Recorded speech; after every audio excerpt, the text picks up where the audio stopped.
అందుకే మేము ఏం చేస్తున్నాం, మా సర్కారు మీరు అందరూ కూడా బయటి ప్రపంచం కూడా తిరిగి రావాలి, బయట ఏం జరుగుతుందో మీకు తెలవాలి అని చెప్పి మేము రాగానే మీకు ఆర్టీసీ బస్సులలో ఫ్రీ చేసినాం.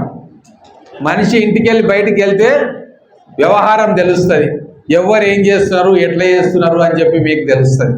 తర్వాత మన పిల్లలు కూడా మంచిగా చదవాలని చెప్పి వాళ్ళకి అన్ని సౌకర్యాలు కల్పిస్తూ ఉన్నాం.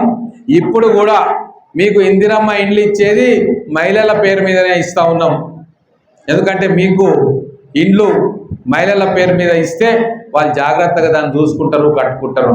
ఇప్పుడు కూడా ఈ భూభారతి చట్టం కూడా ఎందుకు తెస్తున్నామంటే గతంలో ఈ రెవెన్యూ కానీ భూమికి సంబంధించిన విషయాలు కానీ చాలా కష్టంగా ఉంటుండే, ఎవరికి అర్థం కాకుండా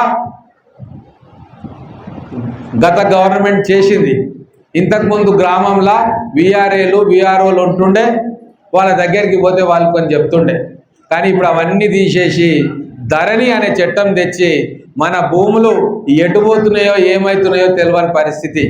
ఏమైనా తప్పు జరిగితే అధికారుల దగ్గరికి పోతే వాళ్ళ చేతిలో కూడా ఏం పెట్టలే, ఆ కంప్యూటర్లో ఉంటుంది.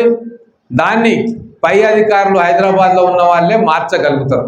పొరపాటున ఏమన్నా పేరు రాములమ్మ బదులు రాములయ్య అని పడ్డదనుకో, ఇక వాళ్ళ గోస మామూలుగా ఉండేదిగా. ఇప్పుడు అట్లా లేదు. మన తహసీల్దార్ ఎంఆర్ఓ గారు దాన్ని మార్చొస్తారు, మన కలెక్టర్ గారి దగ్గరికి పోతే మిగతాయి మారుస్తారు.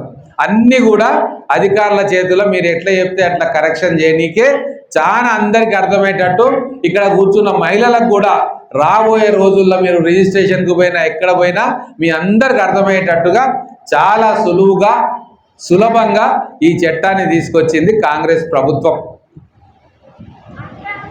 అయితే ఈ సందర్భంలో ఈరోజు కలెక్టర్ గారు అధికారులు ఎందుకు వచ్చి ఇక్కడ చెప్తున్నారంటే, మేము ఇది చట్టం తీసుకొచ్చినాము, దీనివల్ల మీకు లాభం జరుగుతుంది అని మీ అందరికీ కూడా తెలవాలని చెప్పి మిమ్మల్ని ఇక్కడ గుంపుగా ఇక్కడ కూర్చోబెట్టినాం. ఈ ప్రభుత్వం వచ్చి 15 నెలలు అయింది. 15 నెలల్లో అడుగుతారు మా అక్కలు చెల్లెళ్ళ ఊరికి పోతే, నాకేమొచ్చిందయ్యా నాకేం రాలేదని ఒకరిద్దరు అడుగుతారు. కానీ చాలా చేస్తూ ఉన్నాం. ఒక్క విషయం మీకు చెప్పేది ఏంటంటే, ఏవైతే ప్రభుత్వ పథకాలు మేము తెస్తున్నామో అందరికీ అన్నీ రావు. ఎందుకు రావు అంటే మన అందరం కూడా ఒక తీరుగా ఉండం. ఇక్కడికి వచ్చిన అమ్మలక్కలే ఒకరు పెంకుటింట్లో ఉంటారు, ఒకరు గుడిసెలో ఉంటారు, ఒకరు మిద్దెలో ఉంటారు, ఒకరింట్లో మోటార్ సైకిల్ ఉంటుంది, ఒకరింట్లో కారు ఉంటుంది, ఒకరింట్లో సైకిల్ ఉంటుంది, ఒకరింట్లో ఏమీ ఉండదు. మనిషిని బట్టి వాళ్ళ అవసరాలను బట్టి వాళ్ళ కుటుంబాన్ని బట్టి ప్రభుత్వ సంక్షేమ పథకాలు వాళ్ళకు అందే ఏర్పాటు ఈ ప్రభుత్వం చేస్తూ ఉంది. అందుకే మొట్టమొదటగా మీకు అందరికీ కూడా ఉచిత బస్సు ప్రయాణం చేసినాం. తర్వాత గ్యాస్ సిలిండర్లు కూడా మీకు 500కే చాలా మందికి ఇచ్చినాం. తర్వాత మీకు కరెంటు ఫ్రీ చేసినాం 200 యూనిట్లు చాలా మందికి. కొంతమంది వచ్చి మా కరెంటు ఫ్రీ కాలేదయ్యా అంటారు. 200 యూనిట్ల కంటే ఎక్కువ కాల్చేట వాళ్ళకు కరెంటు ఫ్రీ కాదు, కేవలం పేదవాళ్ళకే కరెంటు ఫ్రీ అవుతుంది. గడవ మిద్దె ఉంది, మిద్దె వాళ్ళకి కరెంటు ఫ్రీ ఇస్తే మరి ఇక మిగతా వాళ్ళకి ఎట్లా ఇస్తాం? అందుకే ఎవరికి ఏం కావాలో వాళ్ళకి ఇస్తున్నాం. కాబట్టి మీరు అందరూ ఆలోచన చేయండి. రుణమాఫీ కూడా చేసినాం. 90% మంది రుణమాఫీ వచ్చింది, కొంతమందికి రాలే. ఎందుకు రాలేదు వాళ్ళు తెలుసుకోవాలి. ఏదో లోపం ఉంటుంది, బ్యాంకు ఖాతాలో ఉంటుందా, వాళ్ళు 2 లక్షల కంటే ఎక్కువ చేసుకున్నారా, ఏదో ఉంటుంది. రైతు భరోసా పోయినసారి అందరికి ఇచ్చినాం, ఇప్పుడు ఇస్తున్నాం, ఇంకా ఇస్తాం. కాబట్టి ప్రభుత్వం అనేది మీకోసం ఉన్నది, మీ సమస్యలను తీరుస్తుంది. అందరి కష్టాలను కూడా గమనించి ఒక్కొక్కరికి ఆ కష్టం తీర్చే విధంగా ప్రభుత్వం ప్రయత్నం చేస్తుంది. ఇన్నిసార్లు అధికారులు గ్రామాలకు వచ్చిండ్రు, మీ దగ్గర అప్లికేషన్లు తీసుకున్నారు, మీకు ఇండ్లు ఇవ్వాలి ఇందిరమ్మ ఇండ్లు అని చెప్పి ఆలోచన చేసింది. మీ అప్లికేషన్స్ తీసుకొని దాంట్లో ఈ మహబూబ్ నగర్ మండలంలో 900 ఇండ్లు కట్టుకోవడానికి శాంక్షన్ చేసింది. ప్రతి గ్రామానికి ఇండ్లు వస్తూ ఉన్నాయి. ఇండ్లు లేని వాళ్లకు మొదలు ఇండ్లు కట్టిస్తాం, అంటే జాగా ఉండి ఇల్లు లేని వాళ్లకు మొదటి విడతలో ఇల్లు కట్టిస్తాం. తర్వాత గ్రామంలో ఇంకా కట్టుకోనీకే ముందుకు వస్తే వాళ్ళకు ఇండ్లు లేదని చెప్పి అధికారులు రిపోర్ట్ ఇస్తే, మా ఇందిరమ్మ కమిటీలో మా నాయకులు రిపోర్ట్ ఇస్తే మళ్ళీ నెక్స్ట్ విడతలో వాళ్ళని కట్టిస్తాం. ఇట్లా 2-3 సంవత్సరాలల్లా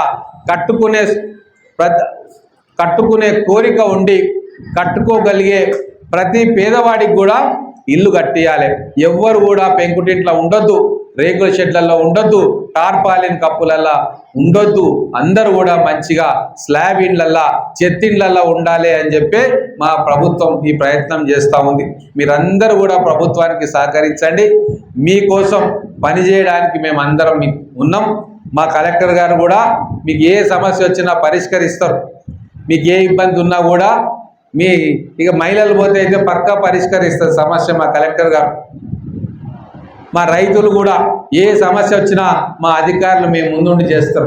గోనె బస్తాలు లేవంటే ఇమ్మీడియట్గా చెప్పంగానే తెప్పించిండ్రు.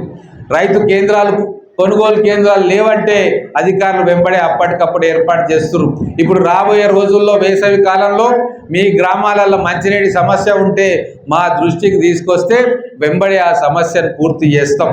అన్నీ ఒకటే రోజు రావు. పిల్లగాడు పుట్టంగానే వాళ్ళకి పెళ్లి చేయం, టైం పడుతుంది. అట్లనే మా ప్రభుత్వం వచ్చింది, గతంలో 10 సంవత్సరాలు ఉంది, ఏమేం చేసిరో మీకు తెలుసు, మాకు తెలుసు. అందుకే వాళ్ళని పక్కన పెట్టి మమ్మల్ని తీసుకొచ్చిర్రు. మేము ఒక్కొక్కటి మెల్లగా చేసుకుంటూ పోతాం.